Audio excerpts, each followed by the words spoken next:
Görün neler yazmışam, yine bir eser yazmışam.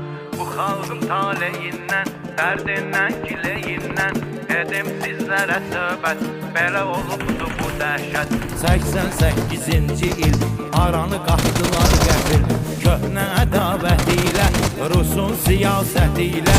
Erməni daşnaqları tutdular torpaqları, xalqı el obasından, yurdundan, yuvasından eylədilər didərgin, hamı əhvalı gərgin, ayrıldı vətənindən, çölündən, səmənindən. Çoxsu aralı qaldı, ürək yaralı qaldı, gözlənilməz hal oldu, Qarabağ işğal oldu.